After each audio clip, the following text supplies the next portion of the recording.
A quiet afternoon takes a dark turn when a group of ruthless bikers targets a small, local store run by a disabled veteran.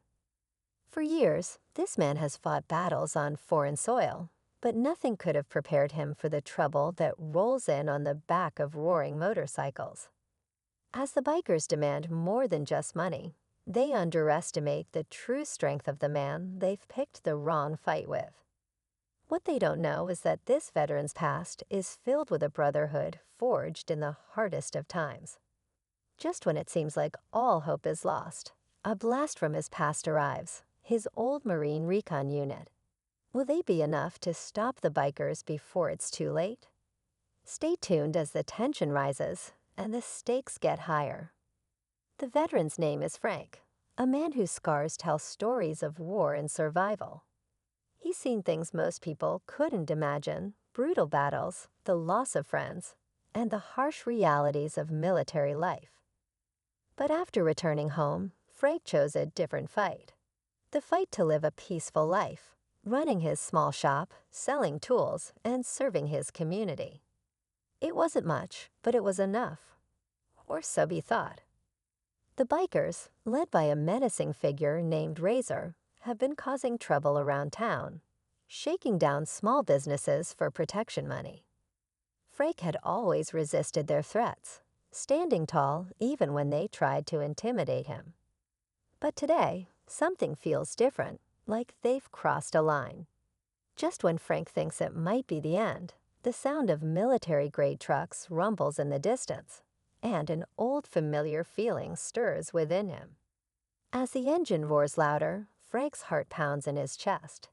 He looks toward the window, trying to make out the trucks that are approaching, but the thick clouds of dust make it hard to see. Razor and his gang of bikers stand outside, their taunts growing louder, mocking Frank for his refusal to bend. "You really think your little shop is worth the trouble, old man?"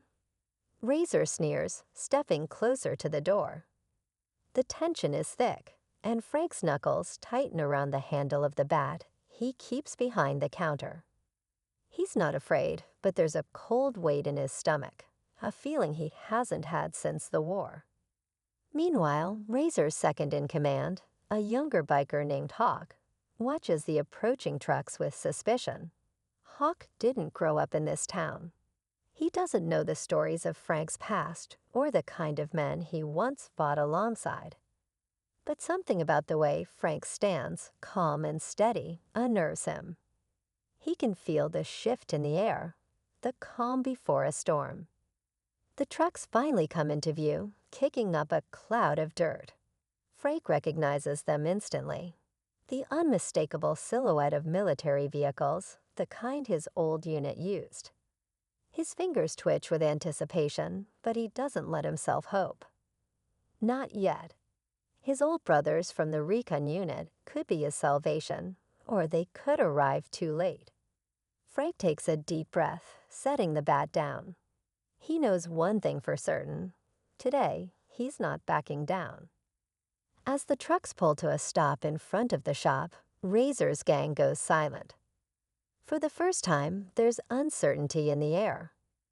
The men inside the trucks don't step out immediately, and Frank watches the bikers' faces turn from cocky to confused. They've crossed paths with enough people in their lives, but this is different. The tension crackles, and Frank can feel the ground beneath him shift. Something is coming, but whether it's salvation or destruction remains to be seen. The silence hangs thick in the air, broken only by the creaking of the bikes and the faint rumble of the trucks. Razor's eyes narrow, scanning the vehicles parked in front of Frank's shop. He's been in a lot of dangerous situations before, but something about this one feels off. Who the hell are they? Razor mutters under his breath, not taking his eyes off the trucks. Hawk, who's always been quick to act, steps forward, his fingers brushing the knife at his side. But Frank doesn't move. He's been in worse situations, and he knows how to read people. Just as Razor steps closer, ready to make his next threat, the first door of the military truck swings open. A figure steps out, tall, strong, and with an air of quiet authority. Frank doesn't need to see the face to know it's Captain Turner, his old commanding officer. Behind Turner, the rest of his unit emerges, soldiers with the same look in their eyes. A mixture of readiness and a past full of memories that they carry like scars. They move with precision, military men on a mission, and they're not here to negotiate. Razor's gang starts to shuffle, unease creeping into their ranks. "You've got to be kidding me," Hawk whispers, eyes darting between Frank and the soldiers. Razor takes a step back, trying to keep his cool, but even he can feel the gravity of the situation shifting. They've made a huge mistake. Frank doesn't move, but inside, his pulse quickens. These men aren't just soldiers. They're brothers. They fought alongside him in some of the most hostile territories in the world. They've seen things that no one can ever truly forget. But that bond, that unspoken understanding, makes him feel stronger now than ever before. As Captain Turner approaches, Razor finally speaks up, his voice shaky. "This doesn't concern you, old man. Stay out of it." Turner doesn't even flinch. His eyes stay locked on Frank, then shift to Razor and the gang. "I think you've misjudged who you're dealing with," he says calmly, his voice as steady as the gun he's carrying. The bikers tense, every man calculating the risk. Razor opens his mouth, ready to shout a command, but before he can, the sound of a gunshot pierces the air, sharp and sudden. The bikers freeze. Frank's heart races. The shot wasn't fired by Turner or any of his men. It came from somewhere else. Somewhere close. A split second later, Frank sees a shadow move, fast and deliberate, darting across the shop's entrance. The tension in the air intensifies. What the hell is going on? Now the bikers are on edge, unsure of who or what they're really up against. Frank's mind races as he scans the area, his military instincts kicking in. The stakes have just been raised, and the calm before the storm is over. This fight is about to take a deadly turn. The gunshot hangs in the air like a threat, but before anyone can react, the unexpected happens. A figure steps out from behind the corner of the shop, someone Frank recognizes, but never thought he would see again. It's his estranged son, Josh, holding a rifle, his expression set in stone. The tension in the air becomes unbearable as Razor and his gang stare at Josh, confused and unprepared for this new player. "Josh."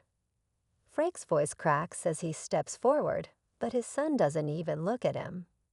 The rifle is trained on the bikers, but Josh's eyes remain cold distant.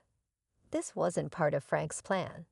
Hell, he didn't even know Josh had come back to town, let alone that he'd be standing there, caught in the crossfire of this chaos.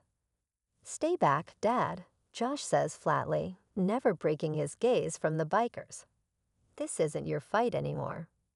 Frank feels his stomach twist. His son, the boy he once held in his arms, is now a stranger with a deadly calm about him.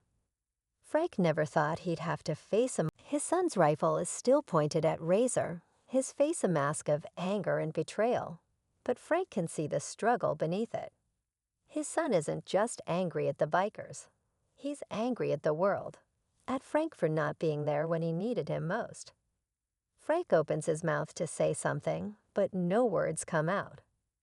Before he can speak, Turner steps forward, his voice calm but cutting through the tension. "Josh, this isn't the way. You don't have to make this choice." His gaze holds Josh's, and for a moment, Frank wonders if Turner knows something deeper, something personal.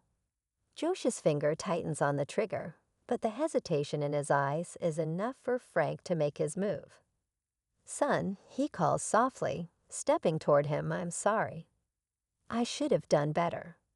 But this isn't you. Put the gun down." For the first time, Josh's eyes flicker, caught between the man he once trusted and the chaos that's been consuming him. It's a fragile moment, one that could shatter or heal everything. Just as the standoff reaches its peak, the new vehicles screech to a halt, and a familiar voice echoes from the lead truck. "Hold your fire." It's a woman's voice, sharp, commanding, and unmistakable. Frank's heart sinks when he sees who steps out. It's his ex-wife, Sarah, flanked by a team of armed men.